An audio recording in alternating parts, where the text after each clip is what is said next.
Mesdames, Messieurs, bonjour et ravi de vous retrouver à ce nouveau numéro de Prime Time sur la C360.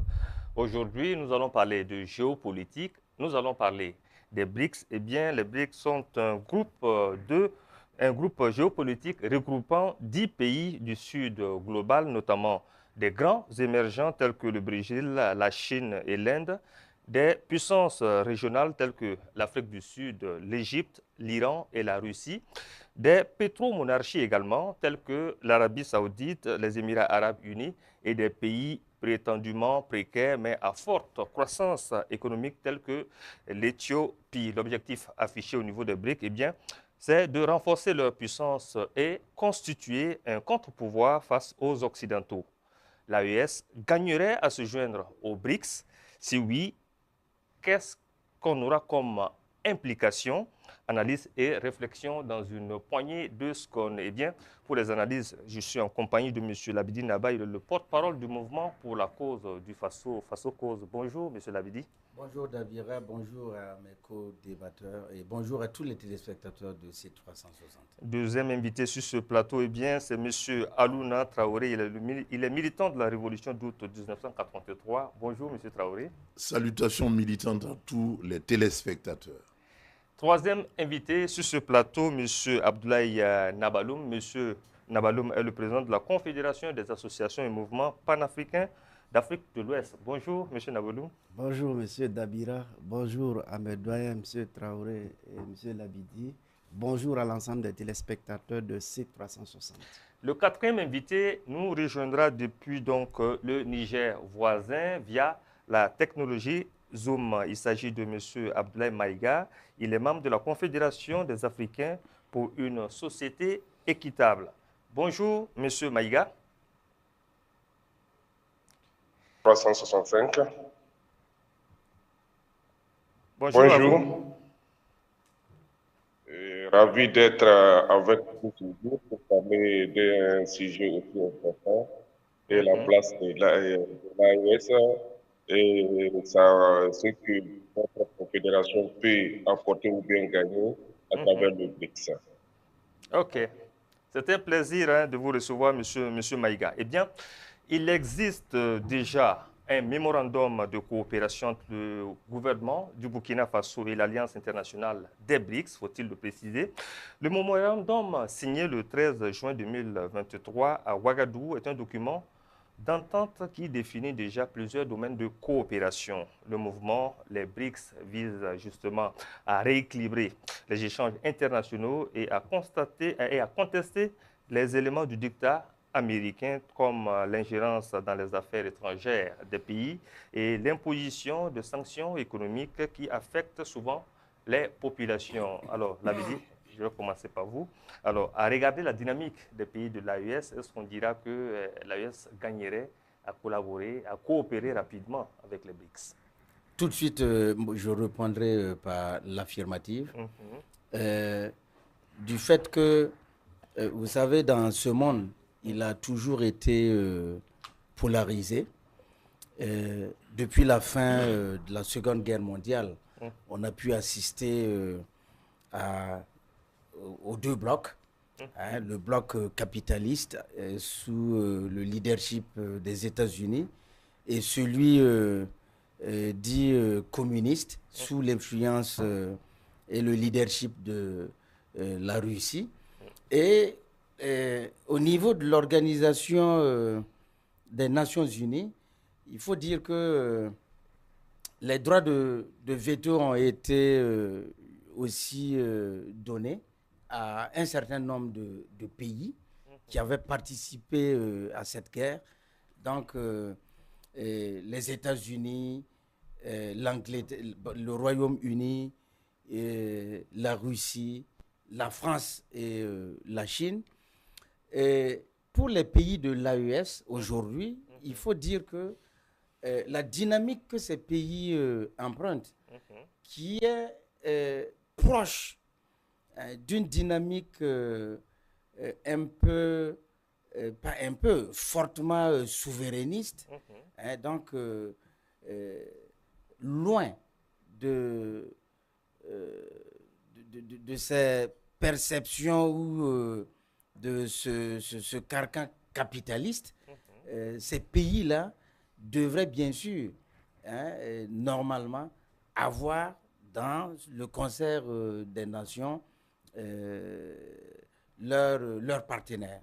Et le partenariat ici qui sied au mieux pour les pays de l'AES, c'est bien sûr les BRICS, qui aujourd'hui sont d'une influence croissante dans la géopolitique et sont aussi d'un poids dans les décisions économiques au niveau des institutions comme le FMI et la Banque mondiale. La Banque mondiale, et voilà, et j'en passe.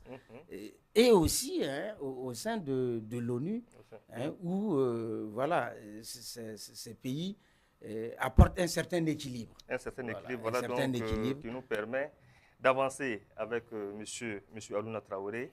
Alors, qui parle de BRICS parle d'un bloc opposé au G7. Qui parle de G7 parle, comme l'a dit monsieur Labidi Naba, des institutions de Bretton Woods, telles que le FMI et la Banque mondiale. Vous êtes militant de la révolution d'août 1983.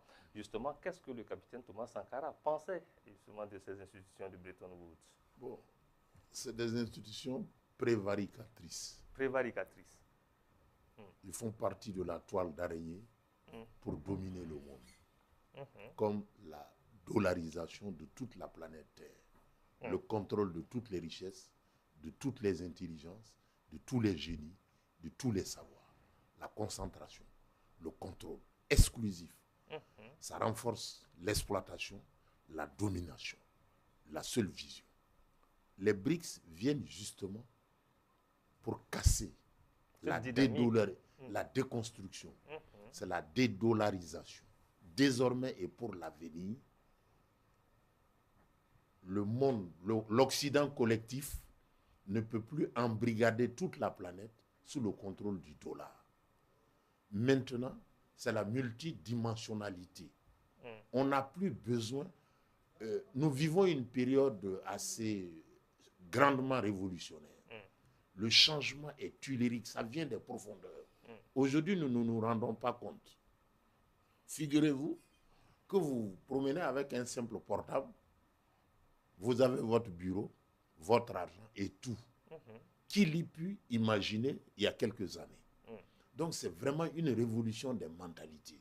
Aujourd'hui, vouloir contrôler un peuple, un pays, relève de l'archaïsme. C'est très réactionnaire. Les BRICS sont donc le glas, la fin d'une société, la fin d'une vision du monde.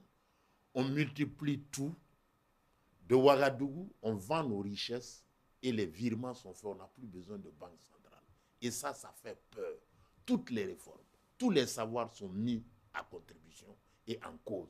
La déconstruction. Nous sommes les artisans.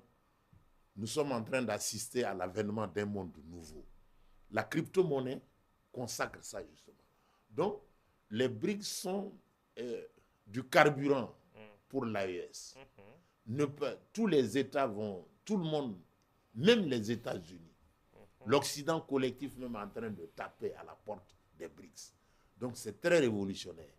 Et l'ancien système de la dollarisation a permis aux États-Unis de braquer les avoirs russes du fait de la guerre en Ukraine. Donc, c'est du vandalisme et ce n'est pas recommandé dans les rapports, dans les relations internationales. Or, avec les BRICS, aucun État ne peut se prévaloir d'un tel contrôle. C'est planétaire, c'est multidimensionnel. Tout le monde peut se béni pour les pays de l'AES. Tout à fait. Monsieur Abdoulaye Maïga, est-ce que vous nous recevez en ce moment?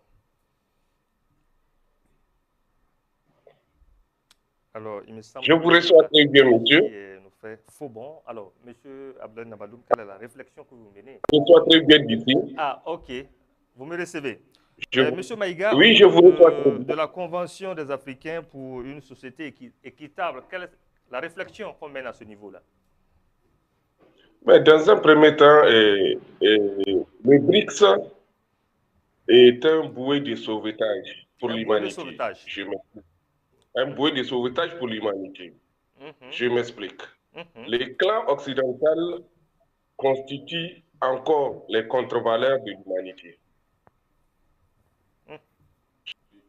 Contre-valeurs de l'humanité, on sait que, ces gens qui chantaient à tue-tête la démocratie sont les premiers qui violaient allègrement les valeurs démocratiques dans le monde. Il faut voir, rien qu'à travers le Conseil de sécurité des Nations Unies, ce conseil qui en réalité ne faisait que l'apologie de la guerre.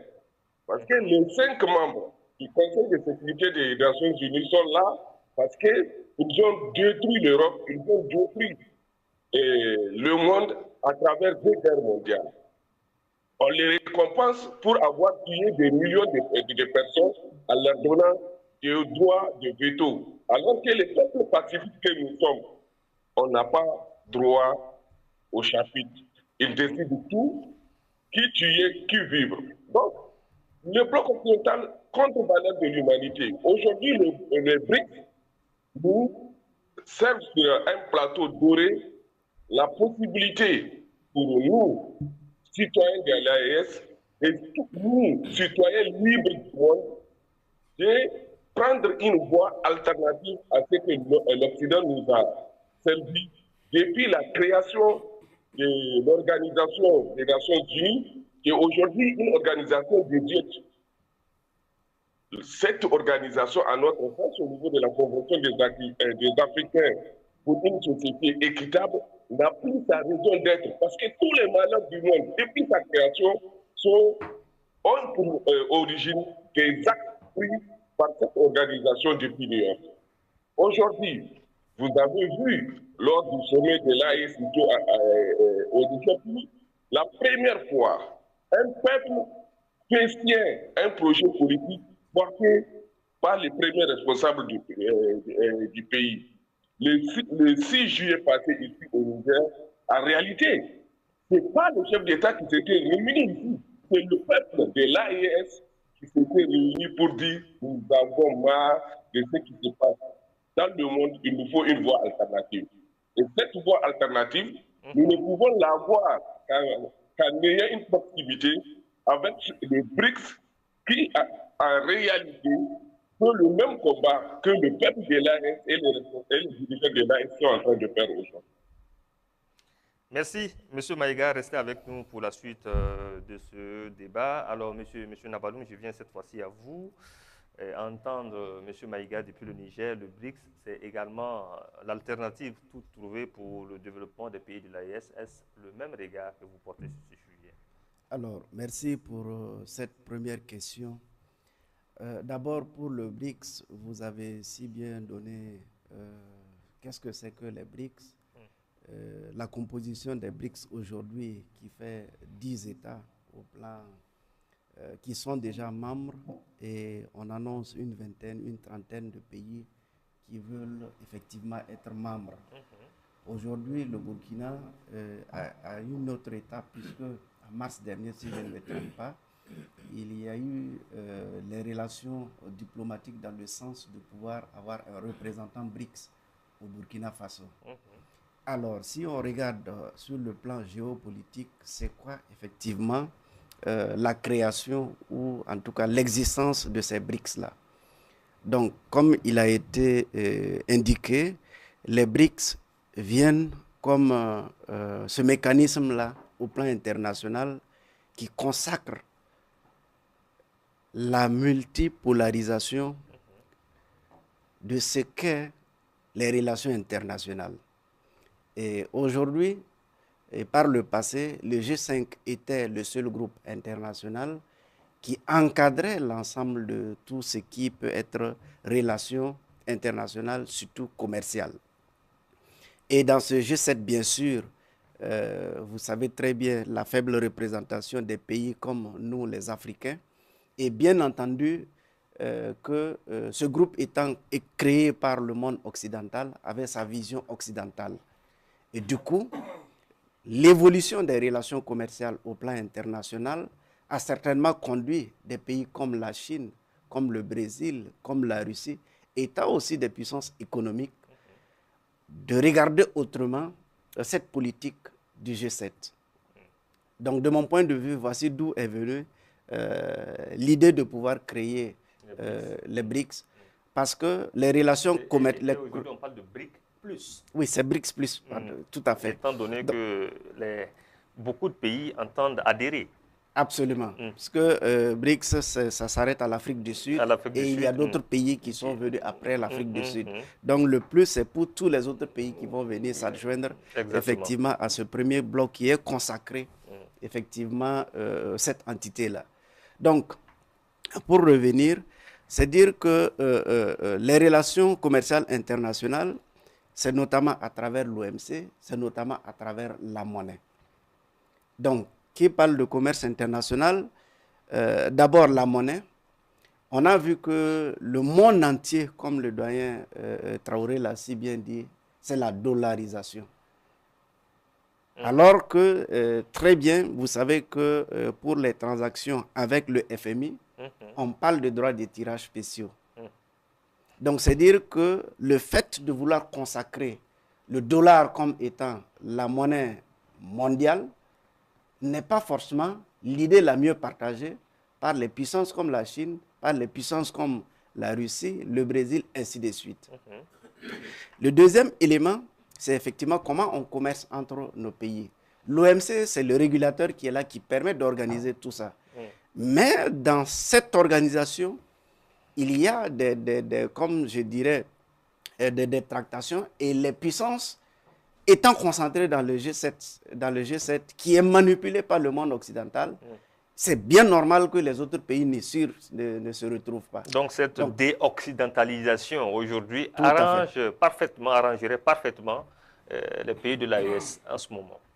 Oui, pour ce qui concerne les pays de l'AES, je dirais que les BRICS, c'est vraiment ce qu'on pouvait attendre de mieux. L'opportunité à saisir. L'opportunité à saisir. Et vous voyez très bien que, si je ne me trompe pas, la représentante des BRICS qui est arrivée aujourd'hui doit être la première personne à être décorée par le chef de l'État. Je vais dire externe. Une autorité qui n'est pas burkinabé, qui a été décorée, je pense, elle doit être la première personne. À tel point pour caractériser le poids important que peut constituer les BRICS pour le Burkina Faso. Parce qu'aujourd'hui, il faut le reconnaître, on nous a fait accepter que le développement, il faut le financer à partir de l'extérieur. D'où les aides à travers les systèmes de Bretton Woods. Nous y sommes tellement habitués qu'on ne pense pas autrement. Donc, alors qu'on sait très bien que les institutions de Bretton Woods sont des instruments de domination qui ont été mis en place. Longtemps, ça fait combien de temps qu'ils sont là? Est-ce que nous avons le développement? Non. Est-ce que c'est les pays de l'Afrique seulement? Non. C'est le monde entier qui s'est rendu compte que les Occidentaux ont fabriqué une machine pour mieux les dominer. Donc, si on a une autre alternative que les BRICS, alors, alhamdulillah, comme on le dit, et le Burkina et l'AES se sentent vraiment à l'aise d'avoir cette alternative-là parce que on nous dit qu'à travers les BRICS, c'est un pays, une voie. Le Burkina s'est déjà engagé depuis le 13 juin 2023. Et les conditions ne sont pas assorties comme les conditions de dictat qu'imposent les institutions de Bretton Woods. C'est là, effectivement, qu'on peut espérer que effectivement, les BRICS vont engager autrement le financement du développement. Et alors, Nawal Abidi, au niveau du Conseil de l'ONU, il y a 2 membres permanents de BRICS, notamment la Russie et la Chine. On va dire qu'à ce niveau aussi, ça va permettre de défendre un peu nos positions au niveau du Conseil de sécurité de l'ONU. Oui, bien sûr. Et moi, je voudrais justement en venir parce que les co-débatteurs et... le Nigérien, M. Maïga. Voilà, notre compatriote de l'AES du Niger, voilà, ont abordé les questions économiques et les échanges commerciaux que la collaboration avec les BRICS donne. Nous en avons aussi donné quelques... Effectivement, mais au-delà, il y a que les pays de l'AES sont actuellement confrontés à des défis sécuritaires et qu'ils partagent. Et ces défis sécuritaires qui n'ont trouvé de solution depuis maintenant une décennie quand nous étions justement dans ce moulage, hein, je dirais, de l'OTAN, parce que moi, je vois, au niveau sécuritaire, l'OTAN et les BRICS, quand nous étions dans ce moulage-là, on n'avait pas les solutions idoines face au terrorisme. On n'a pas pu même caractériser le terrorisme. Qui l'organise, qui forme les terroristes, qui finance, qui le nourrit, qui les finance et qui les donne les stratégies nécessaires pour nous attaquer. Et il y avait un flou.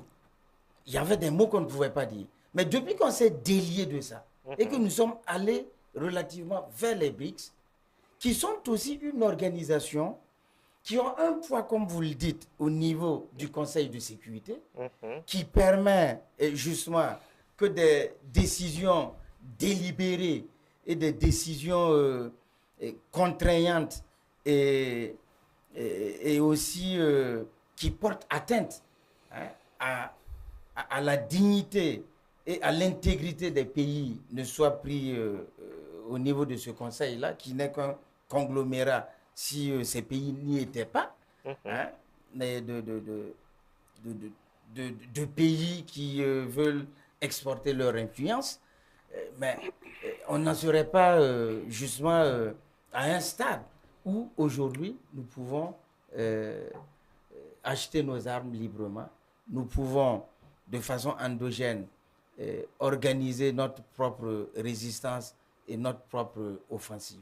Donc pour dire que notre collaboration avec les BRICS, au-delà des questions économiques et des échanges commerciaux, sur le plan sécuritaire, il y a un certain nombre d'avantages, tels que des possibilités de protection. Hein. Monsieur Alouna Traoré, on le sait, au niveau des BRICS, il y a jusqu'à 3 puissances nucléaires.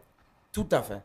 Alors, monsieur Alouna Traoré, au plan sécuritaire, comme l'a dit Nabal Abedi, on a beaucoup d'avantages à tirer avec les BRICS en ce moment, qui, au sein, on a jusqu'à 3 puissances militaires, et c'est pas rien, ça.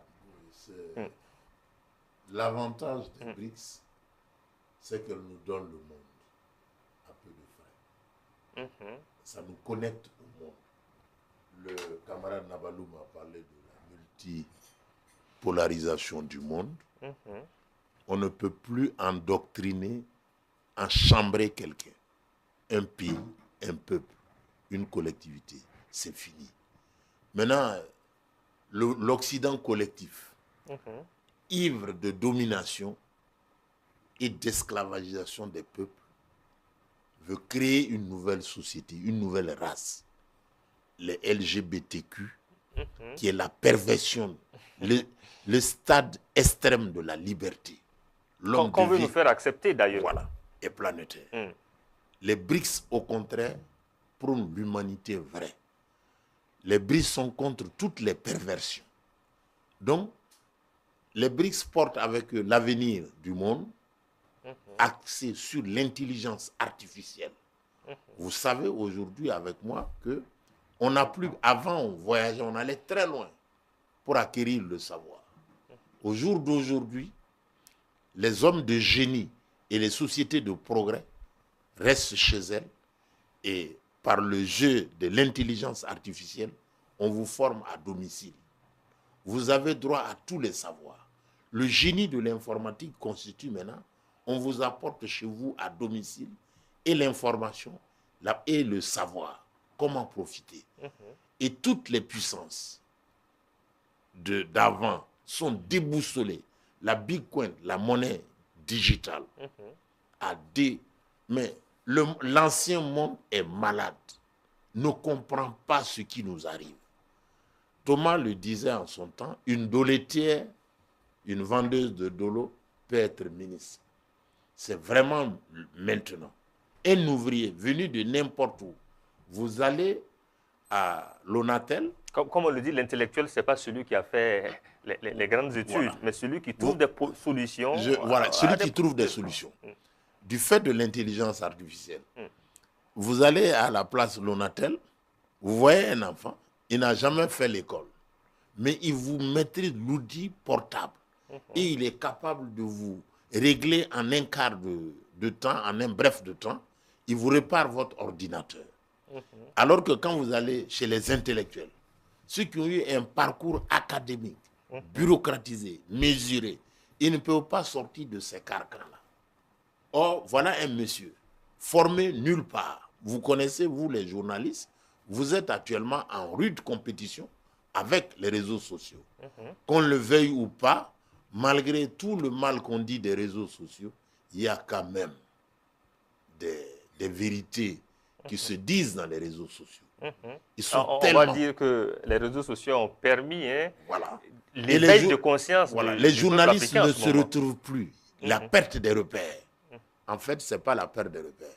C'est la naissance du nouveau monde. C'est la naissance du nouveau monde. On décomplexe les États. La monnaie n'est plus embrigardée par une seule. C'est la big quint.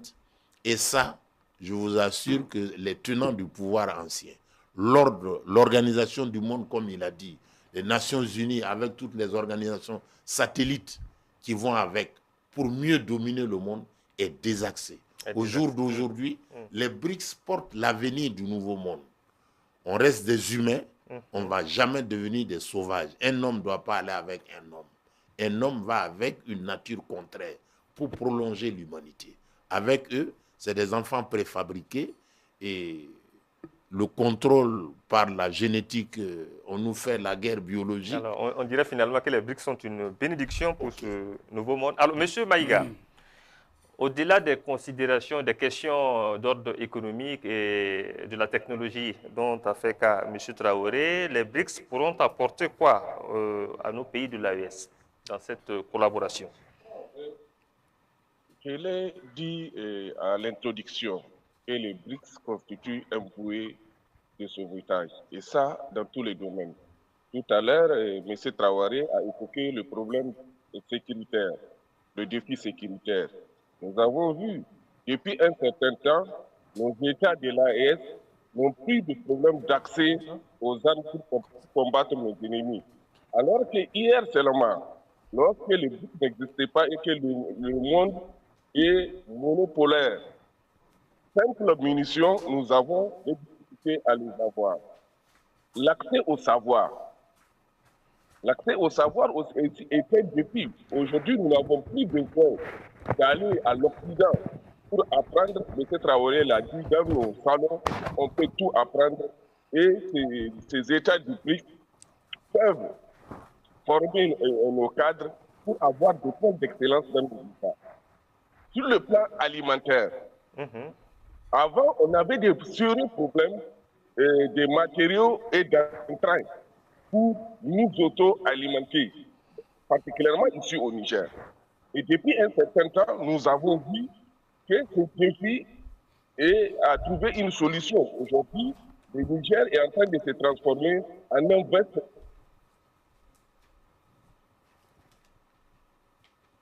aux entrains et aux matériels agricoles sont de plus en plus faciles avec ces États du BRICS. En outre, la dictature mondiale que constitue l'ONU, l'Occident et ses satellites ne plient à l'ordre du jour aujourd'hui. Aujourd'hui, chaque semaine, au niveau de nos palais présidentiels, un ambassadeur occidental venait pour donner des instructions à nos chefs d'État. Aujourd'hui, ce n'est plus possible. Ils ont compris, l'Occident a compris, la plus grosse erreur qu'elle a faite, c'est de nous permettre d'accéder au savoir et de prendre conscience à travers ces réseaux sociaux, comme l'a dit M. Traoré. Parce qu'aujourd'hui, si un événement se passe n'importe où sur la planète Terre, autant que les gens sont au courant, les analystes décortiquent la situation et permettent aux paysans, je dis bien aux paysans, de comprendre ce qui est en train de se passer dans ce monde. Donc, la démystification de la suprématie occidentale est un des grands atouts que nous, à mon sens, à mon humble avis, que le BRICS a apporté à nous aussi peu de temps. Alors, monsieur Maïga, est-ce qu'on dira déjà que les BRICS ont déjà inversé la tendance quand on sait que au niveau des BRICS, en termes de population, c'est 40% de la population mondiale, contrairement au G7 qui n'occupe que 10% de la population mondiale. Les BRICS, parce que les discours paternalistes de certains gamins siégés ailleurs, ça fait un bout de temps, il a cessé. Le propos déplaisant, pour ne pas dire impoli, qu'ils tenaient hier, aujourd'hui ils ont compris, ils ont cessé de les tenir. Le manque de respect, chaque jour dire que ces pays de l'AES sont les derniers de la planète, ça a cessé. Aujourd'hui, ces mêmes personnes, ces mêmes institutions sont en train de réfléchir comment venir fraterniser avec ces États de l'AES. C'est que le peuple aura du mal à accepter. Et nos responsables le savent très bien. Avant, ils avaient tellement de facilité pour venir créer la chenille dans nos États. Aujourd'hui, cette porte de facilité, ils n'ont plus accès parce que, pour une fois, dans l'espace AES, le peuple est le principal manager de tous les défis qui sont en train de se passer. Et la communication est fluide entre gouvernés et gouvernants dans l'espace AS. Et la démocratie qu'ils chantent à toute tête. Nous, avant que l'Occident ne parle de démocratie, dans l'espace AS, nous sommes invités des grands royaumes. Nous avons le royaume aussi, l'Empire tongais, l'Empire du Mali. Les historiens vous diront qu'en Afrique, dès le XIVe siècle, on a une forme de démocratie, la démocratie participative, pas la démocratie électoraliste que l'Occident a nous imposé pour nous diviser et mieux nous exploiter. Donc, une prise de conscience est née dans notre espace. Et les journalistes que vous êtes, les réseaux sociaux ont beaucoup participé.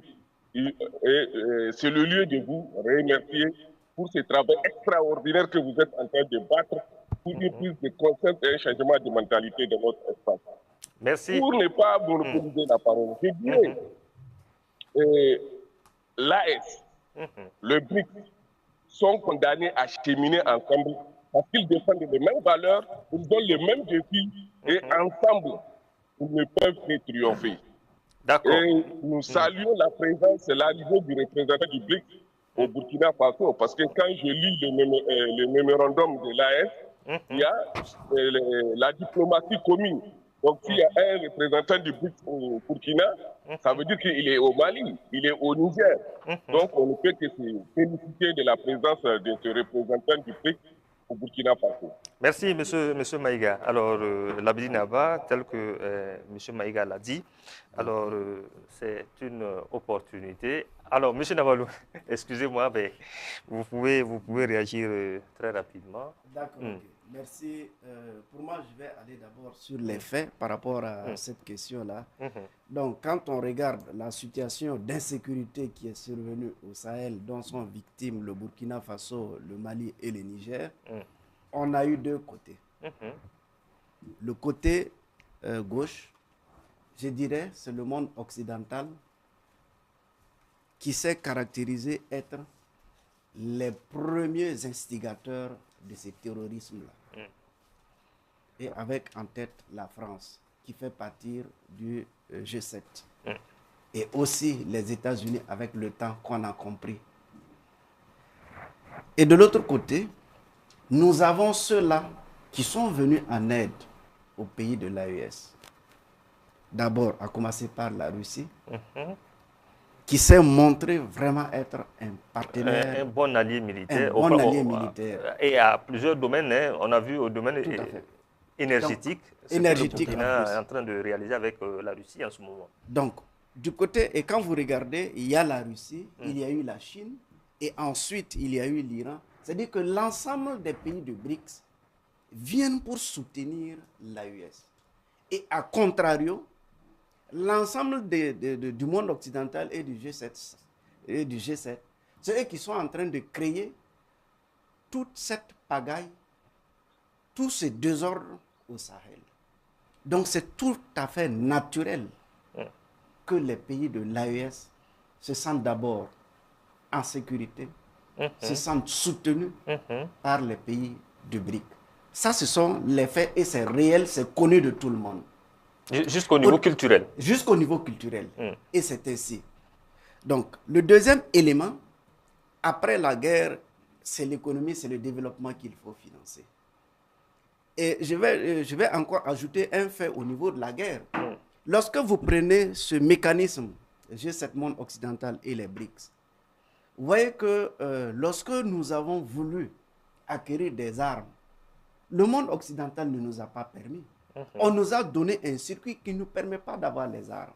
Lorsque les pays du BRICS, nous avons fait face aux pays des BRICS, on n'est pas allé par les instruments internationaux pour nous permettre d'acquérir les armes.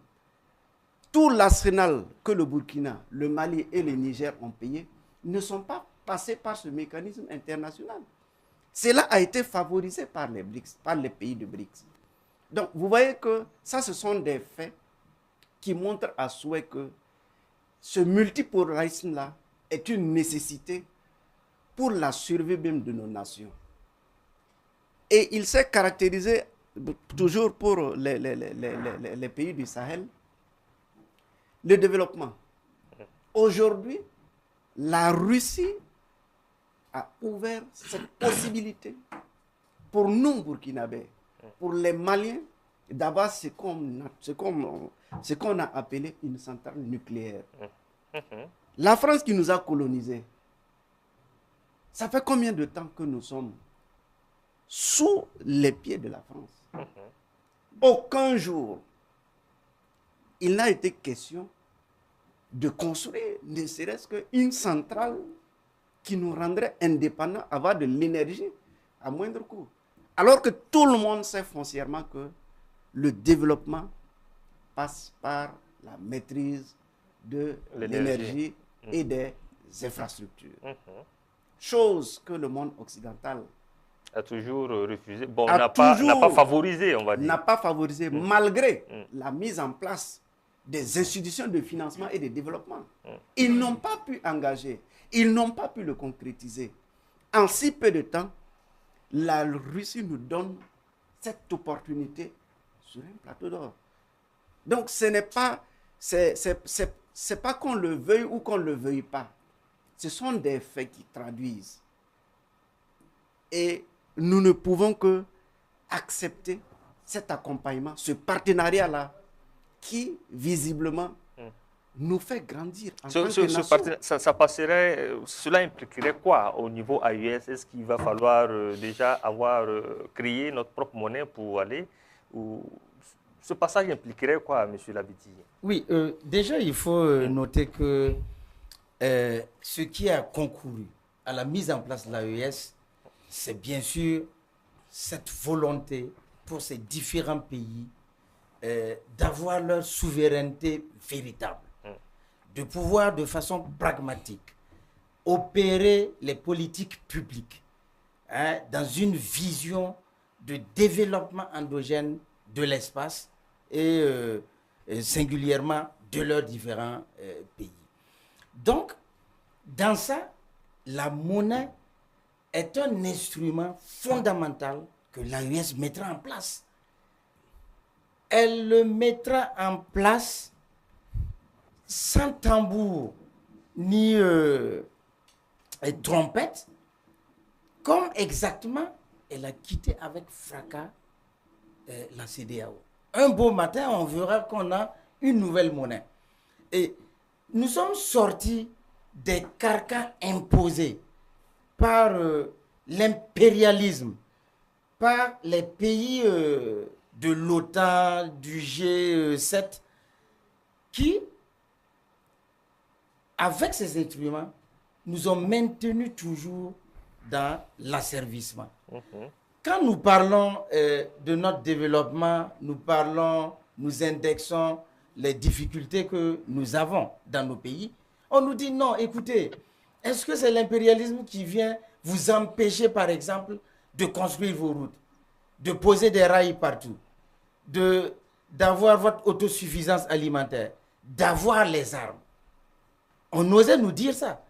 Mais aujourd'hui, nous sommes arrivés à un stade où nous démontrons de façon assez claire et c'est visible par tout le monde, que par exemple, quand on commande les armes, c'est au niveau de la France, grâce à la monnaie, et notre monnaie CFA qui est indexée d'abord sur le franc français et ensuite sur l'euro, qu'on s'assoit sur le processus de commande.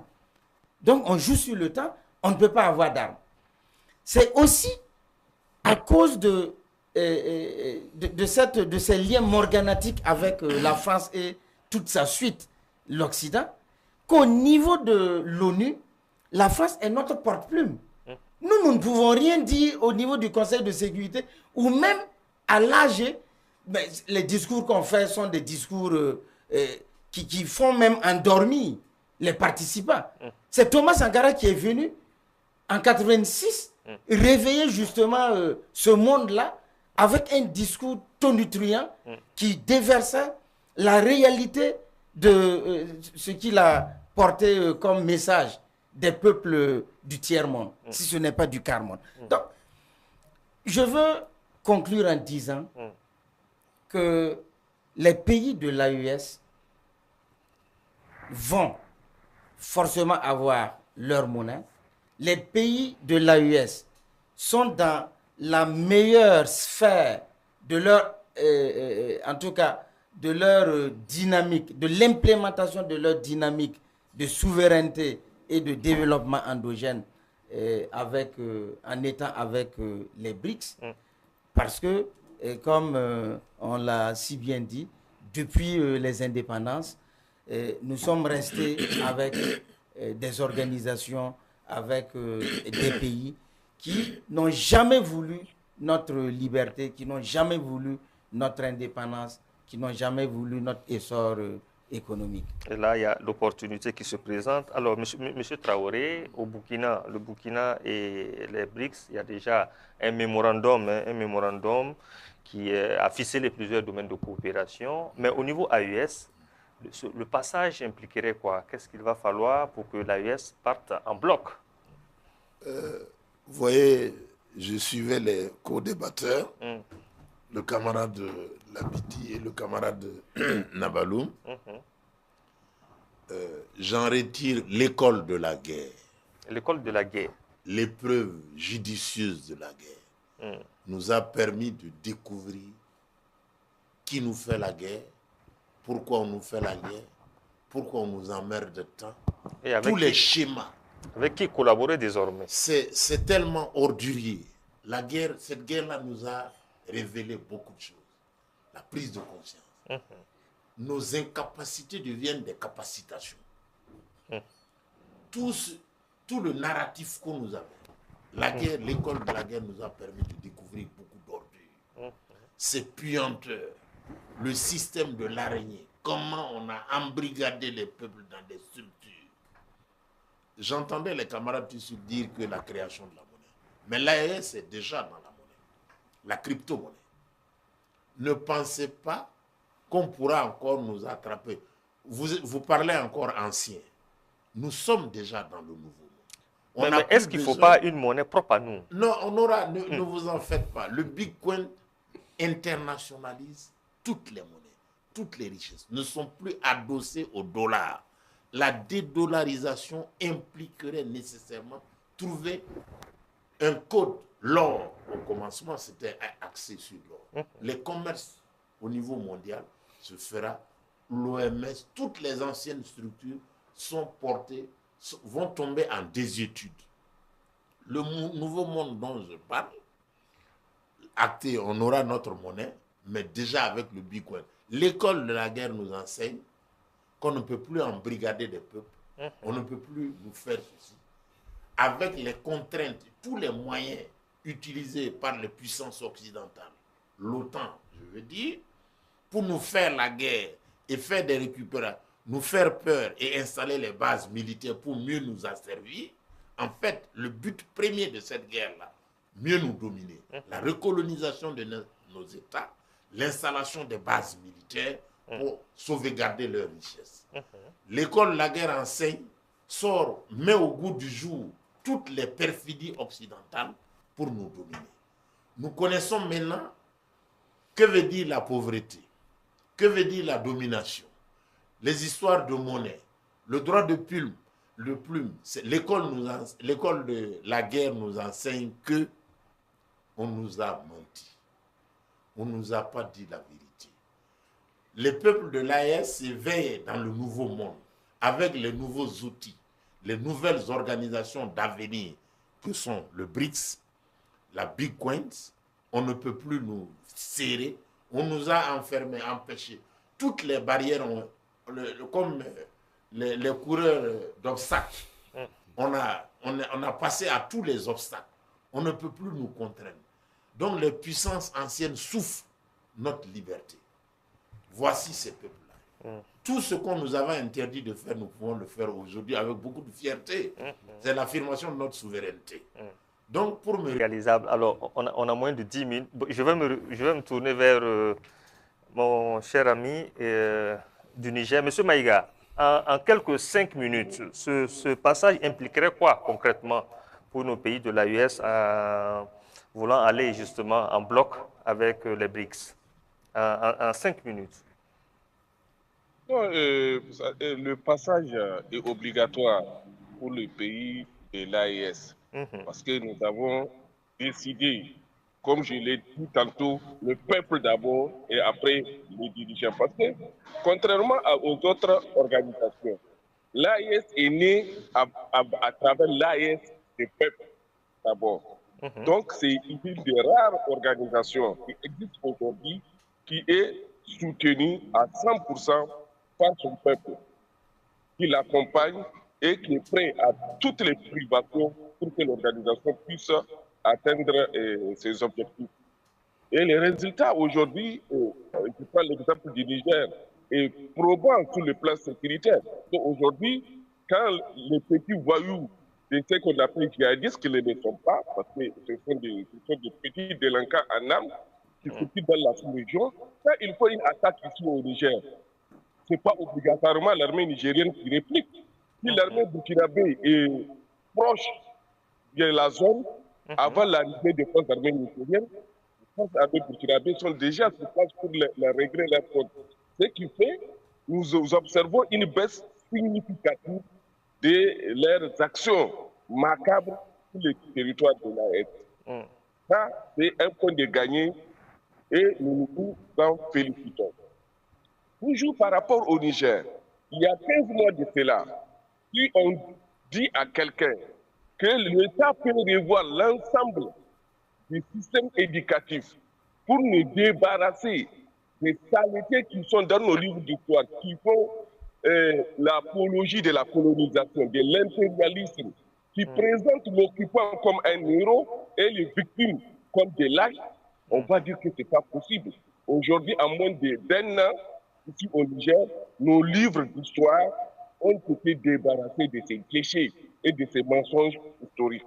Et je pense que c'est la même chose pour tout l'espace AX. Aujourd'hui, qu'est-ce qu'il faut faire? C'est ça la question que nous devons nous poser. Alors, très rapidement. Le camarade Traoré l'a déjà dit. La première indépendance doit être d'abord une indépendance monétaire. Nous ne pouvons pas parler d'indépendance et de souveraineté si nous continuons à utiliser l'argent que nous a imposé l'envahisseur. Nos responsables doivent... Alors, Monsieur Maïga, on vous a très bien compris. Merci pour votre participation à cette émission. Alors, il a dit, c'est un élément indispensable, la question de la monnaie. Alors, Monsieur Nabaloum, vous avez moins de 5 minutes pour conclure. D'accord. Merci bien. Je vais également emboîter ce pas pour dire que l'ensemble des peuples de l'AES, ces populations qui soutiennent ces dirigeants, nourris de cette vision-là, n'attendent que la monnaie. Vraiment, nous pensons que la prochaine sortie de nos dirigeants, c'est pour nous annoncer la monnaie, parce qu'il est l'élément fondamental après la langue qui consacre la souveraineté. Aujourd'hui, les BRICS constituent véritablement une opportunité pour les pays de l'AES et nous pensons que la vision impulsée par nos dirigeants à travers la Confédération est véritablement le mécanisme qui va permettre non seulement de se constituer en un poids économique important dans la sous-région, mais au plan international. Parce que la Confédération, ce ne serait pas uniquement le Burkina pris seul, ni le Mali, mais c'est tout cet ensemble économique-là qui va peser. Et si vous regardez même au niveau de la CEDEAO, si nous constituons l'AES constituée, elle devient un poids économique de deuxième ordre après le Nigeria.